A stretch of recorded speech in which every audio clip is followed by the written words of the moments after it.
You're listening to the Apple Insider Podcast. Welcome to episode 57 of our show, where we discuss the latest news about Apple, iPhone, iPad, Mac, Apple Watch, Apple TV, and more. We're recording on Thursday, February 25th, 2016. I'm your host, Victor Marks, and with me is the inimitable, the one and only Neil Hughes. How's it going? Much better, thank you, Neil. How are you? I'm all right. I'm making it. Good. You had a good couple episodes there with Neil, with you and Mikey this past time. It was awesome. I'm glad to be back. I wanted to start off with just an offer for our American listeners. There are 2 days left where you can get $170 to $320 off of Apple's hottest MacBook Pros and $50 to $80 off of all iPad Pros. Apple Insider readers can grab the lowest prices of the year on the 13-inch, the 15-inch MacBook Pros, and $50 off all 32-gig iPad Pros and $80 off all 128-gig iPad Pros, with free shipping and no tax in 49 states. Now, Neil, you're using an iPad Pro this time, aren't you? Yeah, I'm actually recording this podcast from my iPad Pro. We've tried to do this in the past with some of the microphones that we had that were Lightning enabled. But the problem with Lightning-enabled microphones is they don't iOS by default for communications apps like the Apple's own phone app or Skype, for example, which we're using right now, or really anything else. Even if you plug in a Lightning microphone, does not default to that. It will default to the built-in microphone or headphone microphones over the Lightning one. It's a weird API issue within iOS that makes recording kind of difficult. So in order to be able to do this and get a more flexible setup, I just got a microphone from Master and Dynamic to go with my headphones that I really enjoy. And they have an optional kind of like it's a call little center boom mic, isn't it? Yeah, a little boom mic, a little call center kind of mic that you can plug into the headphones, and it's I think $130 accessory. And so by plugging into the 3.5 millimeter jack onto the iPad Pro, I can now use my iPad to do the podcast as well.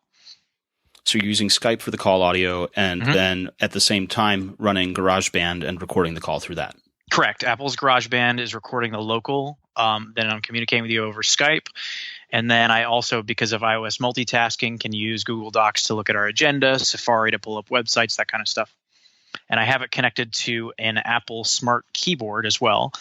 In the event that I need to type or pull up something quickly, then I have that there. And I wrote about the Smart Keyboard a couple weeks ago, comparing it to the Logitech keyboard. And I very much prefer Apple's Smart Keyboard. It's not perfect, and I wish that it had a top row of shortcut buttons, including a dedicated home button on the keyboard. How did they skip that? Yeah, it's just to make it thinner and smaller. They just didn't put that row. It's just not there. And so every iPad keyboard I can think of has that top row of shortcut buttons. Yeah, the problem with all these accessories right now is they're just a bunch of trade-offs. The Logitech one has the full row and it's backlit, but it's way too big. I mean, the thing, it's like a protective case on the back of the iPad Pro, which I don't really want.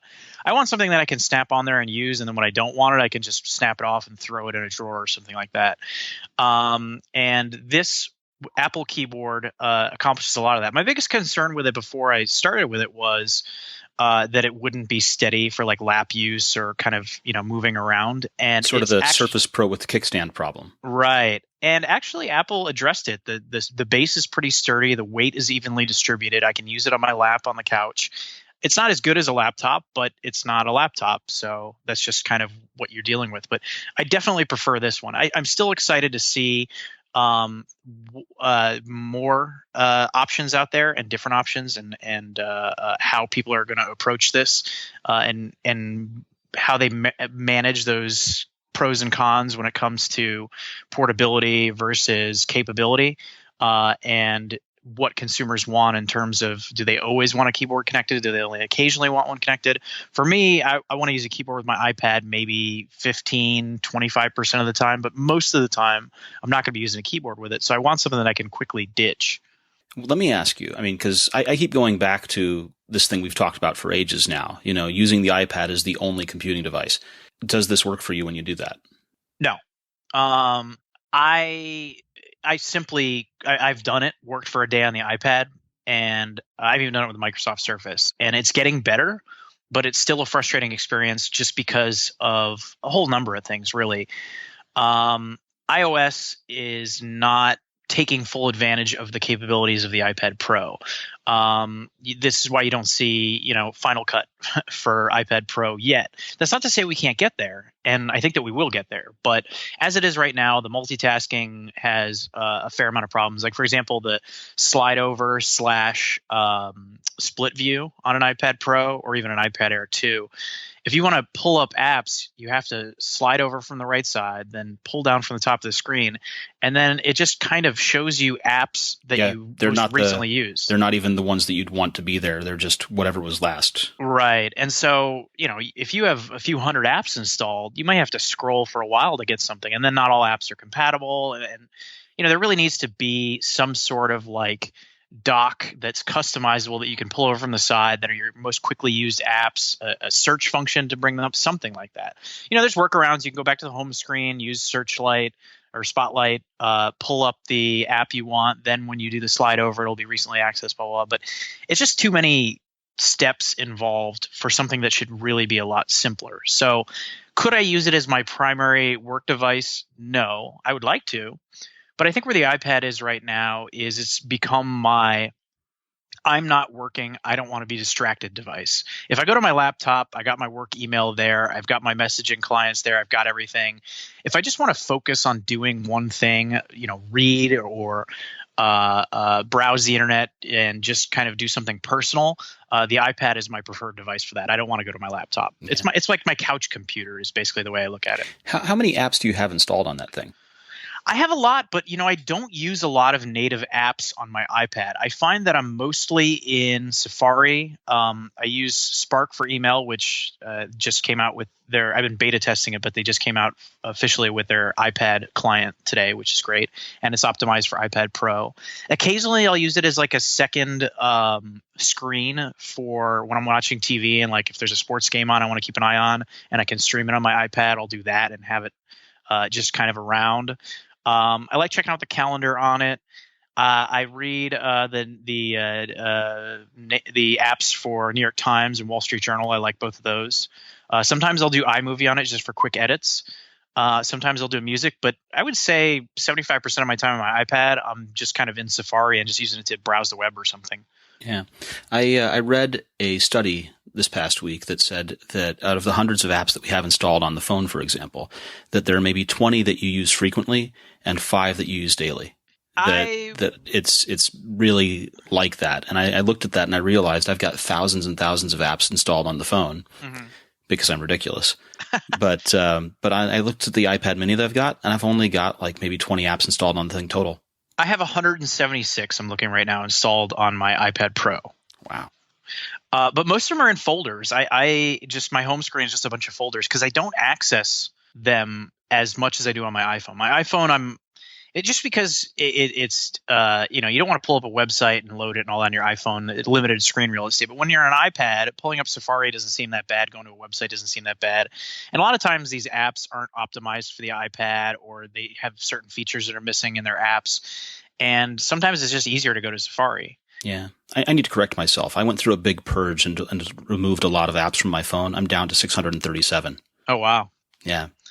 I'm pulling it up right now. My phone, I have 268 apps on it. See, I need to get to that. But I also have over 10,000 photos, 350 videos, 1,700 songs. Goodness. So I only have 18 gigs free on a 128 gig phone. So I have 25 gig free. I have 3,000 photos. But I mean, really, the iPad Pro should have a 256 gig model, right? Well, and that was one of the things that I saw earlier this week. We wrote about Samsung introducing a 256 gig chip. Yep. So we think that's going to happen. Fingers crossed for a 256 gig iPhone. I would be so happy. I pulled out the original iPhone. Yeah. And the original 8 gig, which was the big one way back. I had the 4 gig. And I powered it up and everything. It's on iOS 3, and I was going to figure out how to put it back on iOS 1. And I messaged you about this, and you said, yeah, and there's no way I'm going back to a 64 gig phone ever. We were talking about the 4-inch phone. Right. And now you want the 256 gig. Oh yeah, I want the biggest phone that you can have. Until iTunes Match came around, I was still toting around my iPod Classic just so I could have all of my music on me. Because I never know what I want to listen to. I have something like 26,000 songs or something in my collection, and I never know what's going to catch me that I want to listen to.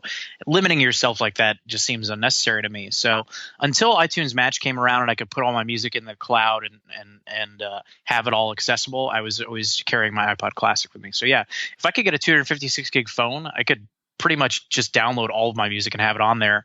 So I live in New York, and when I get on the train, there's no reception there, and so you can only stream them, or you can only play the music that you've downloaded to your phone. So that would be nice. Yeah, I used to use an 80 gig iPod, and I had that thing full, and I had it in the car. I used it all the time, and once iTunes started getting worse and worse to use, I just stopped putting music on the phone, and I've really gone away from listening to music that isn't somewhere in the cloud.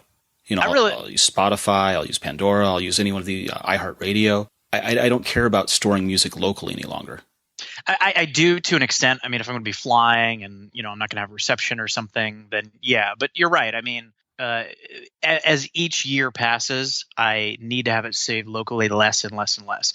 Now, one thing that I could have in the cloud that I don't are my photos. So iOS has a feature, for those of you who don't know, you may already have it on and not realize it. You can go into the settings app on your phone and then choose photos, and you can make it so that your phone only saves low quality versions of your pictures and keeps the high quality ones in the cloud.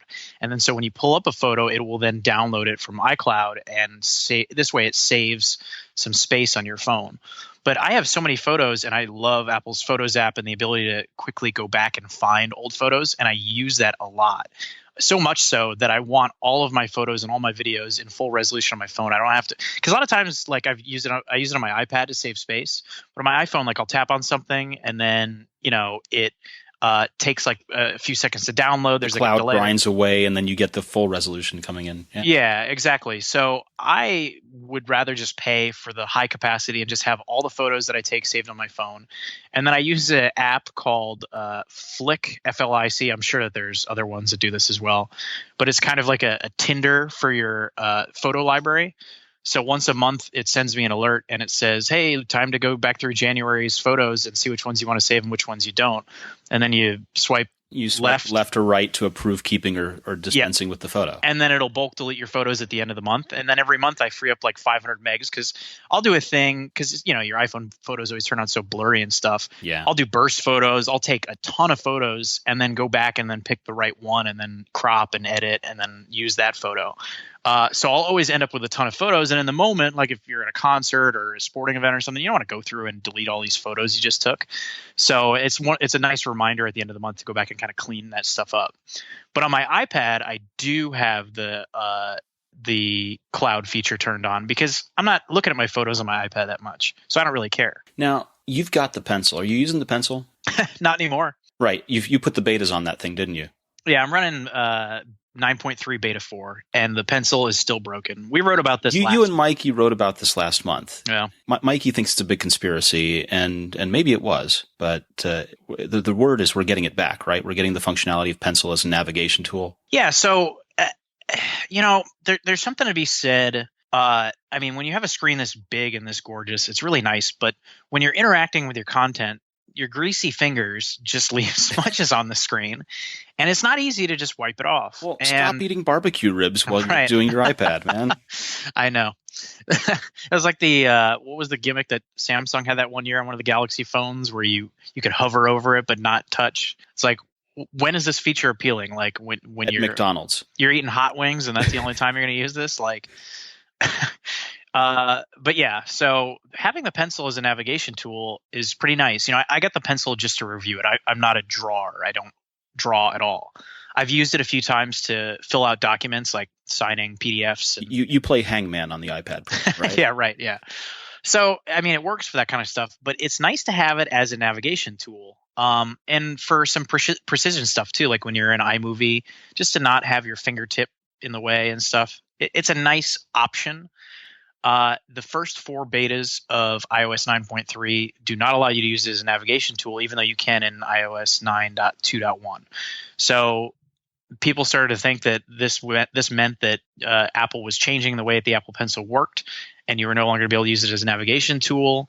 Apple came out and made a comment this week and said, no, we're actually just refining how it works, but it's going to be back in the next beta. So thumbs up to missing in one beta, it's an accident, whatever, right? Missing in 4 betas, it's a conscious choice. Right. And putting it back after there was a kerfuffle about it. Maybe. They claim that they were toying around. Who knows? Apple doesn't want it to be viewed as a stylus. That's what it is. They want it to be a drawing tool, a precision editing tool. They don't want it to be, they want it to be used for writing. They don't want it to be used for navigating. But at the end of the day, what do they care? If you spend $100 on it and you don't want to use it as a navigation tool, don't use it as a navigation tool. But having it replace your finger, I don't think is inherently bad. Then again, I'm the guy that thinks that they should allow cursor support for trackpads and mice on iOS. So what do I know? Yeah, and a lot of people want that, but I think as long most as it sense doesn't it makes, right, is if you're holding the pencil because you're drawing, you don't want to have to put it down and use your finger to navigate. You should be able to keep going and not interrupt yourself. Right? Yeah.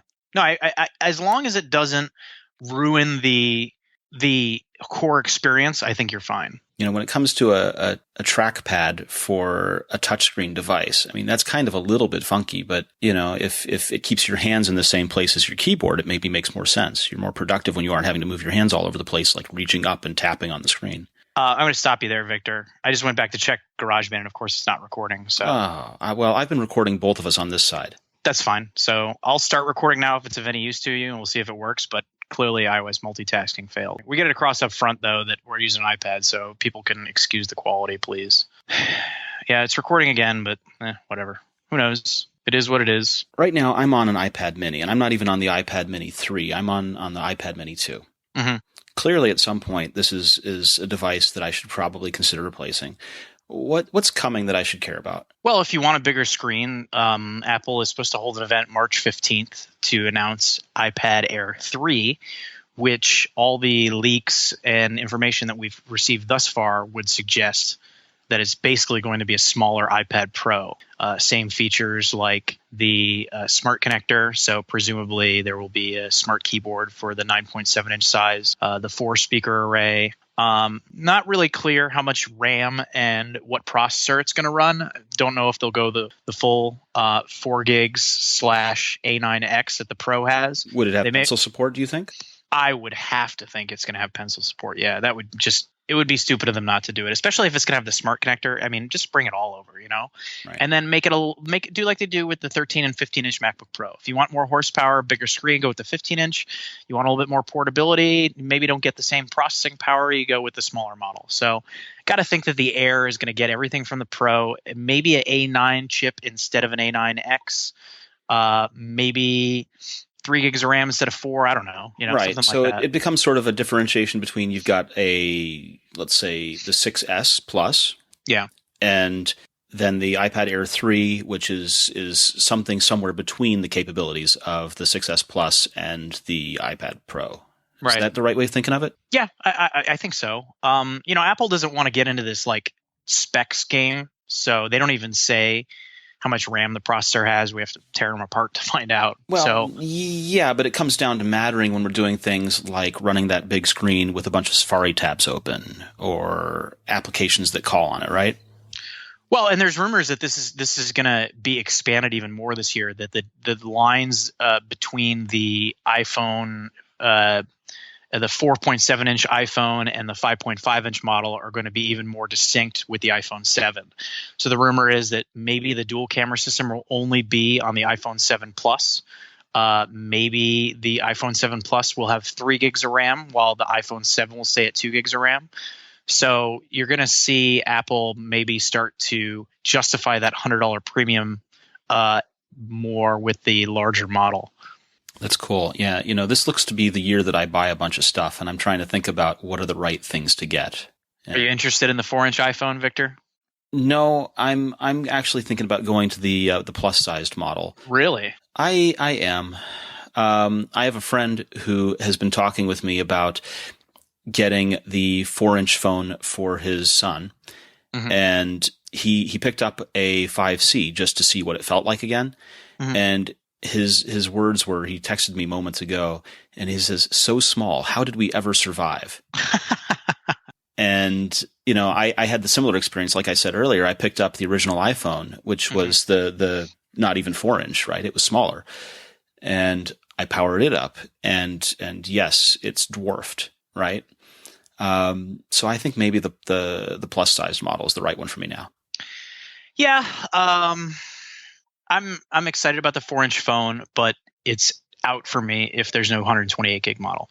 It's just not, it's a non-starter. 64 gig will not do it for you. No, not going to happen. Too constrained. Yep. If they do a 128 gig model and basically the only thing that it's sacrificing is the 3D touch screen, I'm fine with that. I don't care. I'll gladly sacrifice 3D touch. If they give it a little bit less RAM, you're not going to mind? No, 1 gig RAM. The only thing I will concede from the iPhone 6 is 3D touch. Everything else, if I get 2 gigs of RAM, A9 processor, 128 gigs of storage, I'm in. I'm buying it. I'll spend $650 on that phone. There you go.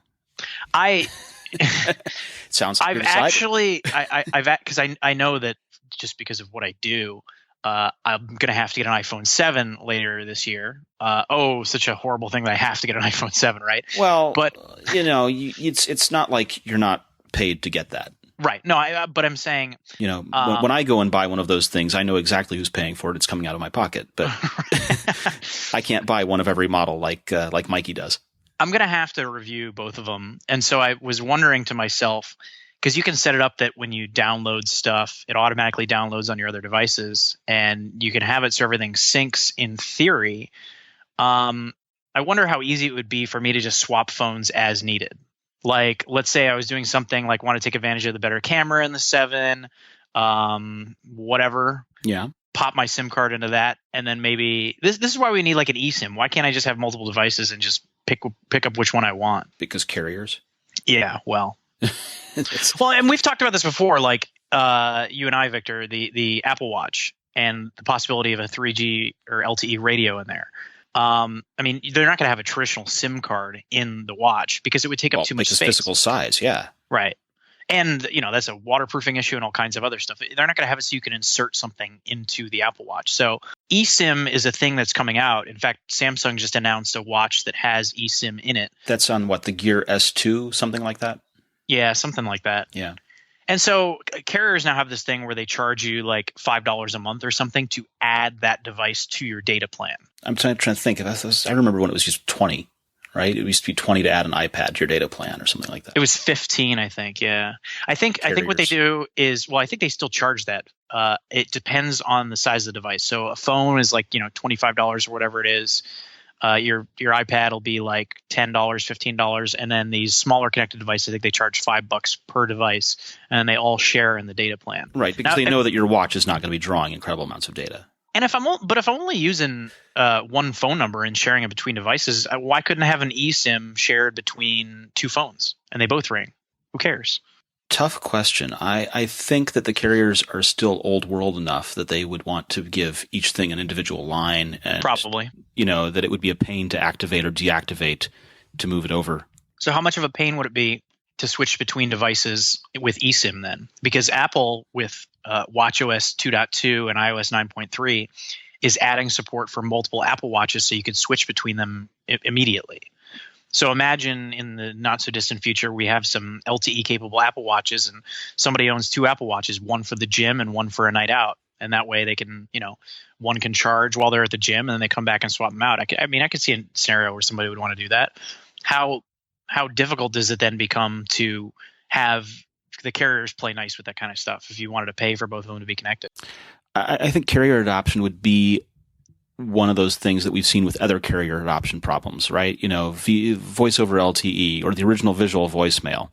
AT&T did it first, and then T-Mobile follows, or T-Mobile did voice over LTE first, and then AT&T drags their heels and is last. Mm-hmm. They're launch partners, and those launch partners get on board first.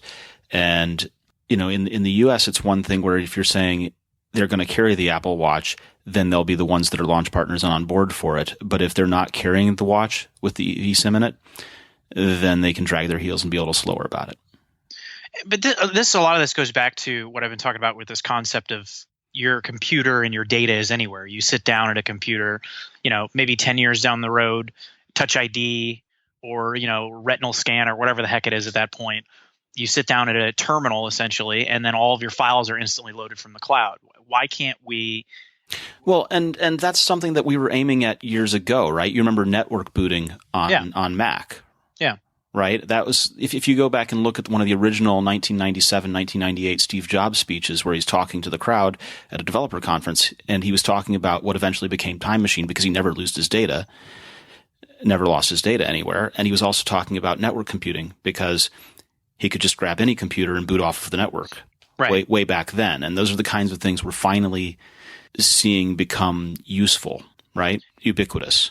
Yeah, it's going to be nice when we're finally there, and the screen does not matter. You choose the size and the accessories that are right for you at that given moment.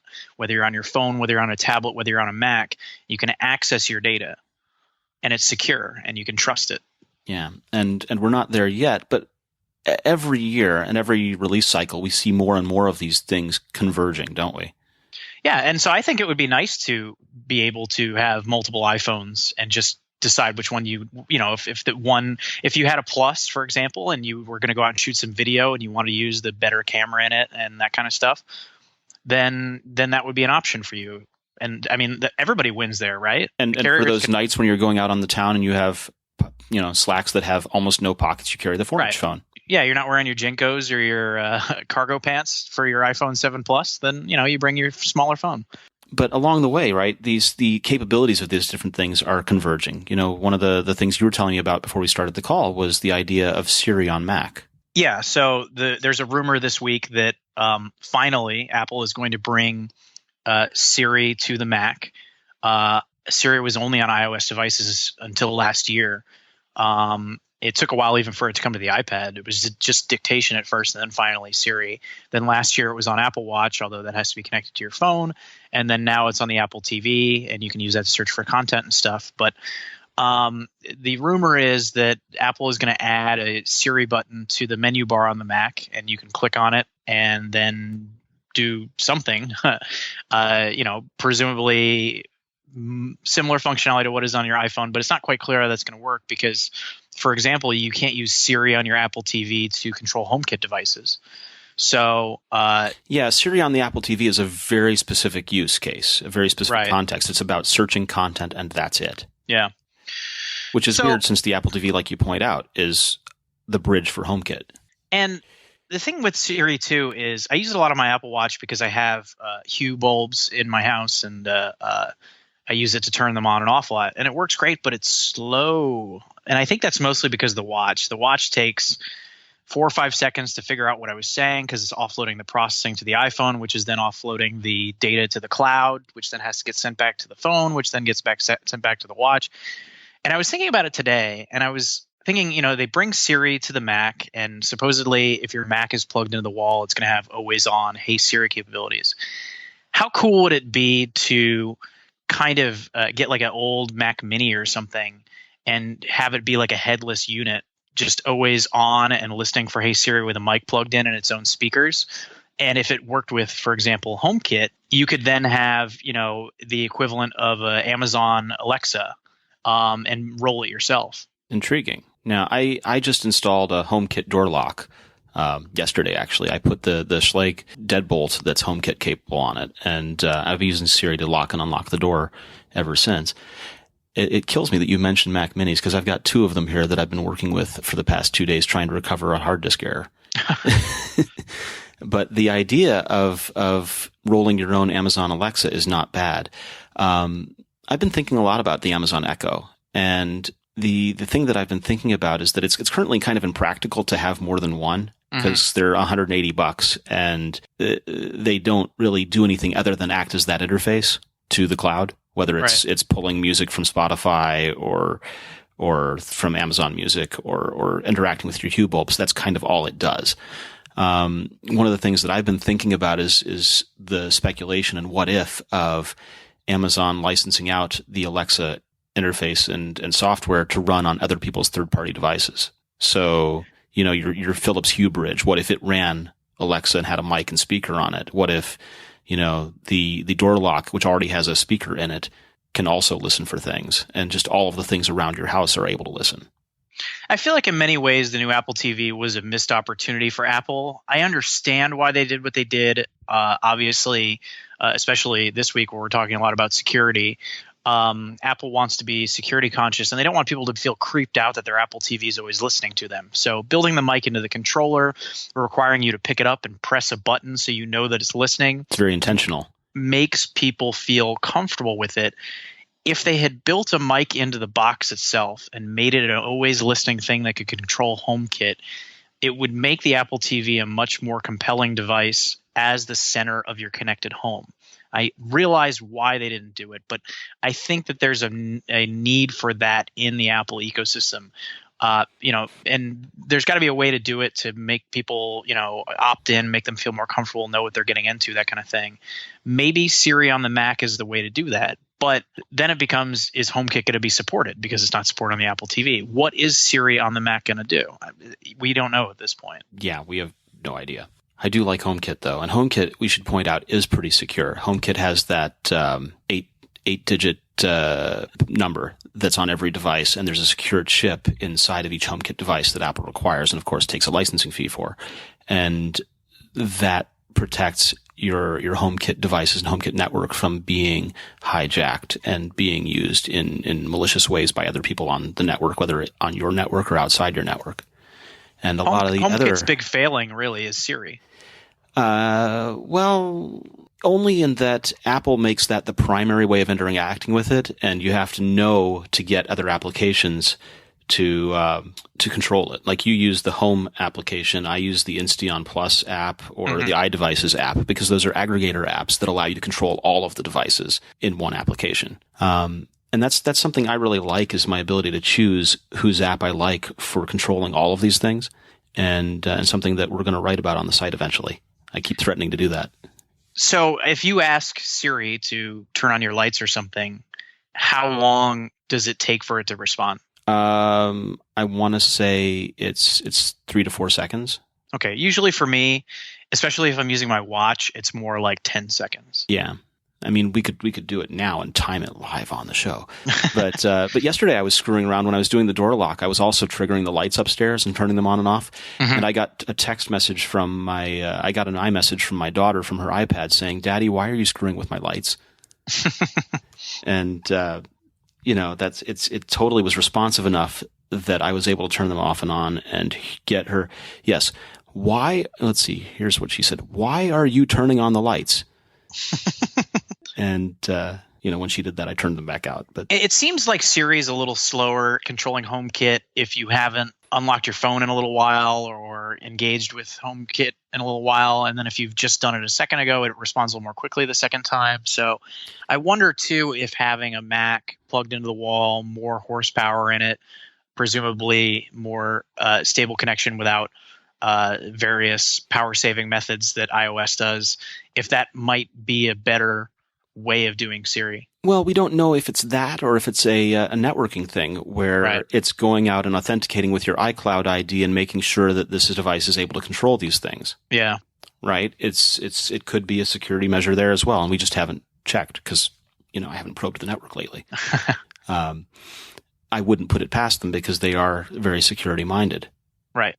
You don't want someone controlling your deadbolt door lock. It's not a huge risk if someone turns on your lights. Fine.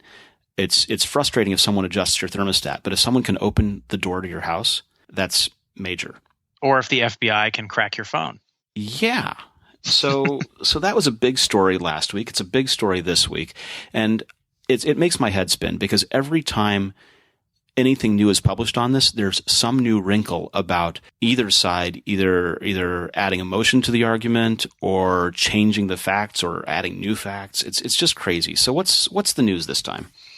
Well, Mikey and Dan talked about it last week, and there have been new twists and turns that have come up since then. Probably the most interesting one. The most interesting one that came up was late last week. Apple kind of held a secret press conference over the phone, essentially, where unnamed Apple executives brought on members of the press and answered questions, but you weren't allowed to say that you were on the call, and you weren't allowed to say who was on the call. It was very weird. But the reason they did this is because they're in the midst of a PR battle with the U.S. government.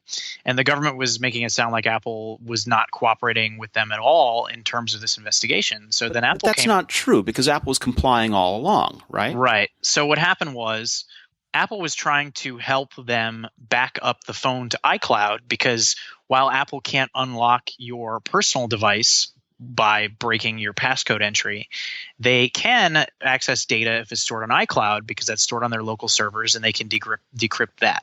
So what Apple was trying to do was help the FBI to back up this iPhone 5C in question that was used by the San Bernardino terrorists, so that they could then access a more recent data backup and then see what was on the phone. Apple, after a few weeks of going back and forth with the FBI, was then informed that the phone would not back up to iCloud, even on a known Wi-Fi network, because someone at the county actually went on to, I guess they had access to the Apple ID password. Right. They used iForget and reset the iCloud password. And they went on and reset the iCloud password, but the original password is still stored on the locked phone. So now the phone, which cannot be unlocked, the password can't be updated on it. Therefore, it can't back up to iCloud because it doesn't have the proper credentials. Right. But the other wrinkle here is that the FBI asked the county to change the password. And at first, the FBI said the county bungled this. They changed the password, and the county protested, saying, "No, wait a minute. We worked with you guys. You told us to change the password." So, yeah, I mean, you can look at this two ways. You can either say that the FBI didn't really understand what it was doing and the implications of changing the password. That's pretty charitable. Or the alternative, which Dan, in his editorial that we published today, is that the FBI knew exactly what they were doing, and they did this so they could bring the issue to a head and try to force Apple to unlock the phone so that they could then have backdoor access to iOS devices in the future. But there's something even deeper here, right? Because my understanding is that if they get local access to the iPhone, they're not going to get anything different than what they get out of the iCloud backups, except perhaps something more current. Yes. The iCloud backups were most recently like in September, I think, maybe October. It was October. And the shooting took place in December. So they're wondering what may have been sent from that work phone in the last 2 months. Now, here's this is a work wrinkle. phone, though. It's not their personal phones. So their personal phones were destroyed. And had they managed it using MDM, as they should have done, then none of this would ever have been an issue. Right. But there's another wrinkle here, which is that so anything that they want to get off of the phone using iTunes or using local access to the phone is going to be the same as what it's capable of getting through the iCloud backup. However, they're going to be unable to get the caches for applications. The local application cache storage is something that can only be gotten through getting a full disk image, and that's something that they would also have to ask Apple to do. Yes. So I feel like just the way that the FBI has been approaching this, where they say one thing and then follow it up with another thing that contradicts the first thing they said.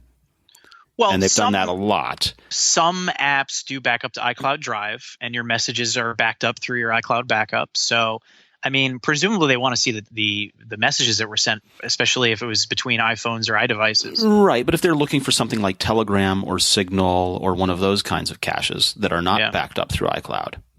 Well, that's designed to be secure for a reason. All the more reason why they want to get at it. Right. But they wouldn't be able to access that data without actually unlocking the phone, and Apple doesn't want to do that. And that's really what this comes down to. Well, Apple doesn't want to do that because it has broader implications for making everyone else's security and privacy worse. Exactly. There are we go through legal documents on a regular basis for lawsuits filed against Apple, et cetera. Within the last 3 weeks alone, we've received multiple lawsuits from law enforcement and local municipalities looking to access data from an iPhone. I mean, these happen all the time. This is not new. This has been going on for a while. New York has 170 some devices they'd like to unlock.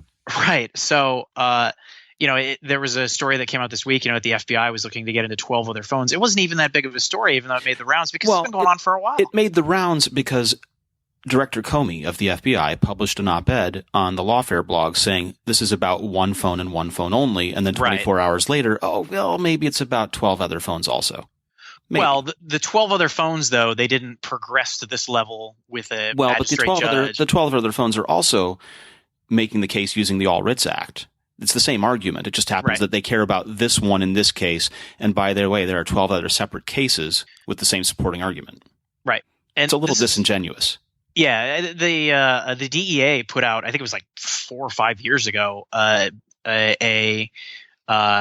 APB for all their employees and investigators saying, if a drug pusher is messaging people with an iPhone and they're messaging other people with iPhones, iMessages are encrypted end to end. We can't access those conversations. We cannot subpoena AT&T to get that data. There's no way that they can get it. This has been known for a while, and it's been standing in the way of law enforcement for a while. The question becomes, as a country, do we want to sacrifice that level of security that is offered by these devices, and how do we ensure that we can maintain that level of security while also catching the bad guys? Well, and I was reading a quote from Antonin Scalia, the recently passed away Supreme Court justice, who wrote a few years ago that the Constitution does. Well, I'm going to get the quote wrong, but the idea of it was that there's nothing new in the idea of constitutionality that we insulate some criminality so that everyone else can have greater privacy and security. Right. Right. The idea that we must catch every single criminal and leave no stone unturned. People lose evidence all the time, right? In court cases and in criminal cases, people lose evidence, and we have laws that handle dealing with lost evidence. This is simply evidence that's just unobtainable. Mm-hmm. And that should be understood and okay. It is Apple's right to make their platform as secure as they see fit. And I think a majority of Americans, at least the polling shows, side with Apple and think that they're in the right. Personally, I side with Apple. I think they're in the right. They're a private business, and their interest is to their customers. And it's not like they've been stymieing law enforcement. They've been working with them every step of the way. The one thing they refuse to do is create a backdoor to iOS to allow, any phone to be unlocked. They're not going to do it. This would be an even worse situation for the FBI if the phone in question were an iPhone 5S or newer, because that has a secure enclave that makes it impossible for Apple to access that data. Even Apple itself could not access that data. Yeah. So one of the interesting things that I'd heard about all of this is that besides the security argument is that there's also a First Amendment argument here. And the idea is that computer code is an expression and can be considered speech, and that just as we have the right to speak freely without government repercussions, that we also have the right to not be compelled to speak. Mm-hmm. And using the All Writs Act here is the FBI trying to compel Apple to create new speech that they shouldn't otherwise be made to be compelled to be. It's an interesting interpretation. I'm not sure that I necessarily agree with it. However, it may not be the strongest argument, but it's certainly one that I think they're putting forth. Well, we also live in a country where the Supreme Court decided that corporations should be treated as citizens as well. So, that's not one that I necessarily agree with either. So, this is really a matter for the courts to decide and for legislators and citizens to kind of hash this out. So where is this going next, right? What's the next thing that's going to happen here? What's really funny about this to me is this is like the one issue where Democrats and Republicans seem to agree, where, when you have Donald Trump and the Obama administration on the same side of something, it's a little weird. And then they're not really, it seems like they're not representing their constituents either, because the majority of people who have been polled are saying they're siding with Apple. So it's like the government is in their own island and people are very different and have a very different viewpoint on this. This is a post 9/11 issue where the pendulum swung one way. We had the Patriot Act. People were willing to sacrifice their civil liberties to protect the country. And now that we've had some distance from it and some time, people don't necessarily feel the same way, and attitudes have changed and people feel differently. And this is just the way things evolve over time. Attitudes change based on where we're at in the world and what's happened to us. And I think the pendulum has swung back the other way. And now there's a pushback against the government saying, we gave you this access, and what did you do with it? After WikiLeaks and Edward Snowden and all this stuff comes out, and everything that's happened in the years since. Well, that's an interesting point, because the former director of national intelligence, Michael Hayden, former director of the NSA, had sided with Apple over this. Right. And no one has asked the FBI, no one's asked Director Comey, have they gone and asked the NSA for help with this? Maybe the NSA has a way around this. We don't know. But, instead they're busy fighting this ideological thing because they want the ability, rather than just asking the NSA and see if they can get open. Well, if the NSA has access, then that's just the way this game works, right? That just like the bad guys are going to try to crack software, the government's going to try to crack software. Everybody's going to be trying to penetrate it and get in and be able to extract information from people's iPhones.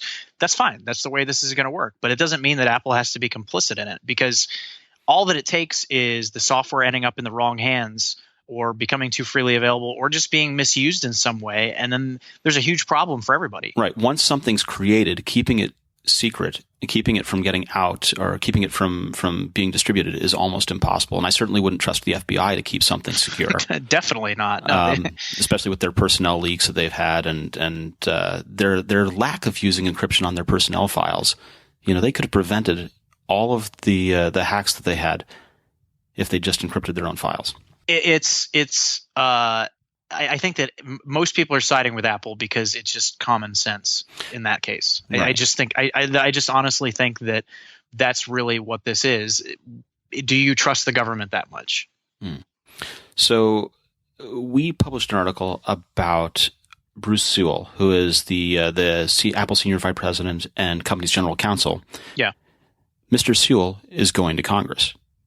He is going to be testifying next Tuesday, and he will be a part of a panel that includes a professor at Worcester Polytechnic Institute and a district attorney in Manhattan. And then there will be a separate panel that is just James Comey of the FBI. I don't know why they didn't want him to be a part of another panel, but it'll just be him being questioned. You can stream that live from the House Intelligence Committee's website next week. It's interesting that they're going to have Director Comey separate from having Sewell, because it seems that would have been a great opportunity to hear the two of them together. Yeah, I'm expecting at some point Tim Cook is going to go back to Congress and testify in this as well too, because I don't see it. This discussion is not going to stop anytime soon. Tomorrow, so when this podcast comes out on the 26th. Could end up being a pretty big day for this case, because that's when Apple has to respond to the court's order compelling them to release or to crack and get access to this iPhone. So Apple will have to formally respond in court, but they've been all over TV and, like I said, with that secret press conference last week and all that stuff, they've really been taking a proactive approach on this stuff. Well, tell me about the ABC interview, because I saw some of the things from the ABC interview. Yeah, it was pretty much the same conversation. It's just Apple kind of getting its face out there and saying its side of the story, because this is a complex issue. And it's like when you're talking with people or even hearing politicians talk about net neutrality. There's a lot of misinformation out there and a lot of people not understanding. Like when a lot of Republicans last year were saying that net neutrality was for bigger government and the government interfering with the internet. It's like, you don't even understand what you're talking about. Yeah. And net neutrality is making sure that nobody can interfere with the government, or I'm sorry, with the internet, not businesses, not the government. It's just making it so that it's protected and kept the way that it is. And this issue as well, there's a lot of misinformation out there. People saying that Apple's not cooperating with law enforcement. People saying that Apple is, aiding the terrorists, or something crazy like that. And it's just not the case. This is a much bigger issue than just this phone. And all of it began with an iPhone 5C. Why did Apple ever make it? Because it was the finest plastic they could come up with. I like the iPhone 5C. I like the colors. And I would love to see the colors on the iPod Touch come to the metal iPhone. I think that would be great. Unapologetically plastic. keep it metal and have a hot pink phone, have a blue phone. I would buy a blue phone. I'd love it. You would buy the hot pink phone. Oh yeah, totally. Champagne rose gold. Yes. I can see you all about that. Wow. What else should we talk about, man? Because that's a big topic for me. I almost don't want to get off it, but I don't want to bore people to death with either. Well, we should let people know, since we said at the start of the podcast that I was recording this on my iPad, that I am no longer recording it on my iPad. I am just on Skype on my iPad because GarageBand didn't properly run in the background because iOS's multitasking decided to shut down GarageBand for me. So when you asked earlier whether I use my iPad or could use my iPad as my primary computer, I cannot, and here's a great example why. We're going to try this again. We're not giving up on this, but I'm going to recommend that you try the Music Memos app, or that we try an app called Ferrite, which is meant for doing this kind of recording. Okay. And so we're going to give this another go next week. Can't wait. Neil, our classic outro. Where do people find you on the internet? You can read my daily musings at Apple Insider. And if you would like to follow me on Twitter, as some of our listeners do, and pepper me with questions or comments, you feel free to do so at This Is Neil is my handle. Brilliant. And I'm at VMarks on Twitter, and I'm also VMarks on tapewrite.com. I occasionally publish things at Apple Insider, and one of these days, I swear, I keep threatening I'm going to do it. What is TapeWrite? TapeWrite is a platform by a friend of mine named Borja, who helped us out with audio production a couple of episodes back.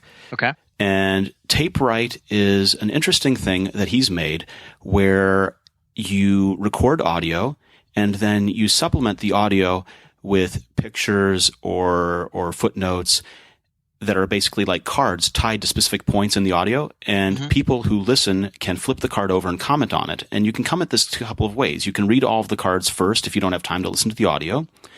Or you can listen to the audio and as something comes along, comment on the card there that accompanies it. It's as if someone took podcasting and medium.com and made an awesome stepchild. Oh, that's pretty cool. Yeah, it really is. And that's what we have for this week. This has been the Apple Insider Podcast. Join us next week when we hear all about what happened when Bruce Sewell went to Congress.